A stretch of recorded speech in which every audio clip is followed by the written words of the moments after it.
Assalamualaikum. The topic we will be discussing today is pneumonia. ठीक है, pneumonia respiratory medicine का बहुत ही important topic है और बहुत ही ज़्यादा रिपीट होता है पास्ट पेपर्स में भी और जनरल में भी. नमोनिया जो है ये एक बहुत ही कॉमन डिजीज़ और बहुत ही इम्पॉर्टेंट टॉपिक है. सही है.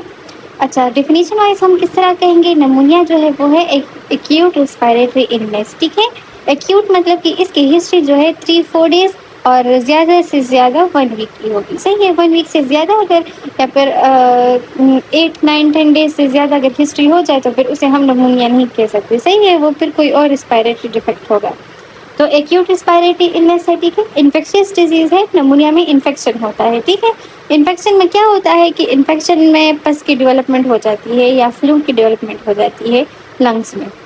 अच्छा, तो नमोनिया में इन्फेक्शन की वजह से फिर पल्मोनरी शेडोइंग होगा. सही है, और यानी कि लंग्स में इस तरह शेडो टाइप चीज़ें जो है वो फॉर्म हो जाएगी. अब ये शेडोइंग सेगमेंटल भी हो सकता है और मल्टीपल लोबार भी हो सकता है. ठीक है, एक लंग में जो यहाँ पे दिखाई दिया है दिस इज सेगमेंटल. ठीक है, सेगमेंट्स यानी कि एक एक स्पॉट पे थोड़ा थोड़ा सा शेडोइंग प्रेजेंट है. और ये लोबार भी हो सकता है जिस तरह इस तरह इस लंग में दिखाई दे रहा है कि इस तरह स्प्रेड हुआ है. ठीक है. अच्छा, तो डिफिनीशन वाइज हमारे पास क्या हो गया? एक्यूट रिस्पायरेटरी इलनेस है, इन्फेक्शियस डिजीज़ है जिसमें पल्मोनरी शेडोइंग होता है.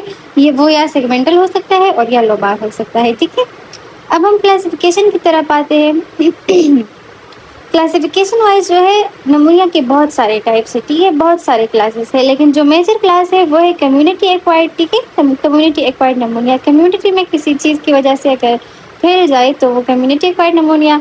हॉस्पिटल एक्वायर्ड नमोनिया, अगर कोई पेशेंट हॉस्पिटल में एडमिट हो, सही है, और वहाँ पे उसे नमोनिया हो जाए तो ये हॉस्पिटल एक्वायर्ड नमोनिया हुआ. मीजल्स के पेशेंट्स में भी नमोनिया हो सकता है. इम्यूनो कम्प्रोमाइज्ड पेशेंट्स, ठीक है, जो ऑलरेडी अदर कोई कंडीशन या डिजीज़ की वजह से इम्यूनो कम्प्रोमाइज स्टेट में गया हो, उसकी इम्यूनिटी वीक हो, तो immuno compromise patients and aspiration pneumonia. सही है, लेकिन जो सबसे मेजर क्लासेस है वो कम्युनिटी एक्वायर्ड नमोनिया है. सही है, और हॉस्पिटल एक्वायर्ड नमोनिया है. This two are the common and major types of pneumonia. अब कम्युनिटी एक्वायर्ड नमोनिया पे आते हैं. कम्युनिटी एक्वायर्ड नमोनिया में कौन से रिस्क फैक्टर्स है जिसकी वजह से नमोनिया डेवलप होता है, या ऐसे कौन से लोग होते हैं जो नमोनिया को ज़्यादा प्रॉन होते हैं. सही है, तो जो लोग स्मोकिंग करते हैं, ठीक है, स्मोकिंग जो है वो सबसे ज़्यादा कॉमन और सबसे ज़्यादा कॉमन और इंक्रीज इन अमाउंट जो है, मतलब कि ज़्यादातर पेशेंट्स जो नमोनिया में होते हैं वो स्मोकिंग की वजह से होते हैं. सही है, तो एक रिस्क फैक्टर स्मोकिंग हुआ. ओल्ड एज हुआ. सही है, ओल्ड एज के लोग जो है वो ज़्यादा नमोनिया को प्रोन होते हैं. अल्कोहल कंजम्पशन के जो यूज़र्स होते हैं अल्कोहल के, वो ज़्यादा प्रोन होते हैं. ठीक है, अपर रिस्पायरेटरी ट्रैक इन्फेक्शंस जिन लोगों में ज़्यादातर पहले से हो, या ऐसे लोग होते हैं ना कि उनमें अपर रिस्पायरेटरी ट्रैक इन्फेक्शन ज़्यादा होता है, तो वो लोग भी जो है नमोनिया जो है उन लोगों में कॉमन होता है. ठीक है, एयर पोल्यूशन भी एक मेजर कॉज है. जो लोग पोल्यूटेड एरिया में रहते हैं तो उनमें जो है नमोनिया के रिस्क ज़्यादा होते हैं. ठीक है. अच्छा, कॉजेटिव ऑर्गेनिजम्स ऑफ नमोनिया क्या है? ये बहुत ही ज़्यादा इम्पॉर्टेंट है. सही है, इसके जितने भी ऑर्गेनिजम्स हैं ये आपको फिंगर टिप्स पे आना चाहिए. सही है, 6-7 ऑर्गेनिज्म जो है वो बहुत ज़्यादा इंपॉर्टेंट है. बाकी भी अगर याद रहे तो अच्छी बात है, लेकिन जो ये 6-7 है ये फिंगर टिप्स पे याद होने चाहिए. सबसे पहले स्ट्रेप्टोकोकस नमोनिया, जो नमोनिया स्ट्रेप्टोकोकस बैक्टीरिया की वजह से कॉज हो जाए. ठीक है, post respiratory infection staph aureus. Post respiratory infection मतलब कि पहले से कोई इन्फेक्शन हुआ है वो रिस्पायरेटरी और वो स्टेफ ऑरियस की वजह से हुआ है और फिर वो बाद में नमोनिया में डेवलप हुआ है. सही है, तो एक ये पॉजिटिव ऑर्गेनिज्म है. एल्डरली एच इन्फ्लुएंजा, एल्डर लोगों में जो होता है नमोनिया वो एच इन्फ्लुएंजा की वजह से होता है. ठीक है, यंग एडल्ट्स में जो है माइकोप्लाज्मा नमोनिया और एटिपिकल, ठीक है, इसको एटिपिकल नमोनिया भी कहते हैं या वॉकिंग नमोनिया भी कहते हैं. ठीक है, तो यंग एडल्ट्स में माइकोप्लाज्मा नमोनिया और एटिपिकल नमोनिया और वॉकिंग नमोनिया. इसको वॉकिंग नमोनिया इसलिए कहते हैं क्योंकि इसके जो सिम्टम्स है वो माइल्ड से होते हैं. ये पेशेंट को इतना अफेक्ट नहीं करता, तो वो मतलब उसमें चल फिर सकता है, तो इस वजह से इसको वॉकिंग नमोनिया कहा गया है. ठीक है, लेजियोनेला ये एसोसिएटेड विद एयर कंडीशन है. ठीक है, जो लोग एयर कंडीशन वगैरह यूज़ करते हैं, एयर कूलर्स वगैरह, तो उसमें जो है उन लोगों में ये वाला नमोनिया होने का ज़्यादा रिस्क है. ठीक है, क्लेप्सिला, जो अल्कोहल कंज्यूमर्स होते हैं तो उनमें क्लेप्सिला की वजह से होता है. ठीक है, तो ये Streptococcus pneumonia, staph aureus, H influenza, ठीक है, H influenza, mycoplasma, Legionella, Klebsiella, ये सारे जो है ये बहुत ज़्यादा इंपॉर्टेंट है, ठीक है, ये सबको याद होनी चाहिए।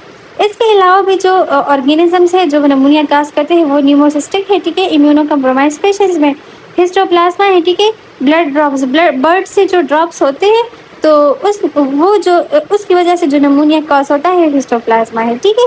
कोक्सीला एनिमल्स में होता है बॉर्डेला पर्टिसिस वुफिंग कफ, ठीक है, और फ्रांसिसेला टूलरेंसिस ये रैबिट्स की वजह से, ठीक है। ये इतने कॉमन नहीं है, लेकिन जो टॉप पे ये 6 है, ये जो है ये बहुत ज़्यादा इंपॉर्टेंट है, ठीक है, तो ये सबको आनी चाहिए। अच्छा, ये तो बैक्टीरियल कॉजेज हो गई नमूनिया के। अब वायरल कॉजेज नमूनिया के कौन से हैं? ये है वायरल कॉजेज, ठीक है। वायरल में इन्फ्लुएंजा, पैरा इन्फ्लुएंजा वायरस, ठीक है, अरबो virus, measles virus, cytomegalo virus, corona virus, ये सारी जो है ये नमूनिया कॉज कर सकते हैं, ठीक है। बैक्टीरियल ज़्यादा इंपॉर्टेंट है। अच्छा, अब हमारे पास पेशेंट आता है तो उसके सिम्टम्स क्या होंगे, ठीक है, हमें कैसे पता चलेगा, हमें उसके क्लिनिकल फीचर्स से नमूनिया के डायग्नोसिस कैसे मिलेगी। देखिए, पेशेंट में ये सिम्टम्स होंगे, हाई ग्रेड फीवर, ठीक है, एक्यूट हिस्ट्री है, नमूनिया में हमेशा एक्यूट हिस्ट्री होती है, ठीक है, ज़्यादा से ज़्यादा 7 दिन की। तो उसमें सबसे जो टॉप मोस्ट सिम्टम होगा वो क्या होगा? हाई ग्रेड फीवर, ठीक है, मलेज होगा, बॉडी एक्स, ठीक है, एनोरेक्सिया होगा, फैटीग होगा, ठीक है, dry cough, delirium sometimes in severity, ठीक है। डेलिरम हर पेशेंट में नहीं होता, लेकिन समटाइम्स हो सकता है, ठीक है। जब नमूनिया बहुत ज़्यादा सवेयर फेस में हो तो फिर उसमें डेलिरम हो सकता है। प्लूराइटिक चेस्ट पेन हो सकता है फॉर 2 days, ठीक है, मतलब इतना हिस्ट्री उसकी इतनी ज़्यादा नहीं होती। फीवर हाई ग्रेड है, देखिए 104 डिग्री, और blood pressure 80/40, pulse 110, respiratory rate 36, ठीक है। हमारे पास सिनेरियो में इस तरह आएगा, cough first 2 days dry, later become productive. जब नमूनिया के पेशेंट आता है स्टार्ट में उसका कफ जो है वो ड्राई होता है क्योंकि म्यूकस की प्रोडक्शन इतनी नहीं हुई होती, फिर लेटर स्टेजेस में जो है प्रोडक्टिव कफ शुरू हो जाता है, ठीक है, टैकीकार्डिया एंड टैकीपिनिया। अच्छा, तो ये हमारे फीचर्स में सबसे इम्पॉर्टेंट जो है हाई ग्रेड फीवर है, ठीक है, और उसके अलावा मलेज, एनोरेक्सिया, ठीक है, फैटीग, ड्राई कफ, ठीक है। तो ये जो है हमारे पास नमूनिया के क्लिनिकल फीचर्स होंगे। साइंस क्या होंगे? डिक्रीज और absent breath sounds in area of consolidation due to presence of pus. देखिए, हमने स्टार्ट में डिफिनीशन वाइज पढ़ा कि it is infectious disease in which there is development of pus, ठीक है, पस की डेवलपमेंट होती है। अब होता क्या है कि जहाँ पे लंग्स में पस की डेवलपमेंट हो जाए तो वहाँ पर रिस्पायरेशन नहीं हो पाती, सही है। अब अगर हम अस्कल्टेट करेंगे, ठीक है, तो क्या होगा कि जिस एरिया पे कंसोलिडेशन प्रेजेंट है वहाँ पे ब्रेथ साउंड्स जो है वो एब्सेंट होंगे, ठीक है। तो एब्सेंट ब्रेथ साउंड और decrease breath sounds in the area of consolidation due to presence of pus, ठीक है। डल परकशन होगा, परकशन हम करेंगे तो हमें डल नोट मिलेगा, सही है। ब्रोंकियल ब्रीथिंग होगी, हार्श ब्रीथिंग, ठीक है। अच्छा, ये हमारे पास नमूनिया की साइंस हो गई। अब अगर हम चेस्ट पे ऑस्कल्टेट करें और उससे हमें लेट सपोज डायग्नोज करें ना कि ये नमूनिया है या कोई ब्रोंकिक्टिसिस है या कोई COPD है, तो क्या होगा कि उससे हमें कैसे पता चलेगा? उसमें लंग्स में on some spaces breath sounds या स्लो होंगे या एब्सेंट होंगे, ठीक है, और जो ओवरऑल ब्रीथिंग होगा वो ब्रोंकियल ब्रीथिंग होगा, ठीक है। अच्छा, नमूनिया की फिर इस तरह डिफरेंट स्टेजेस है, acute exaggeration, grey hepatization, red hepatization, resolution stage, ठीक है।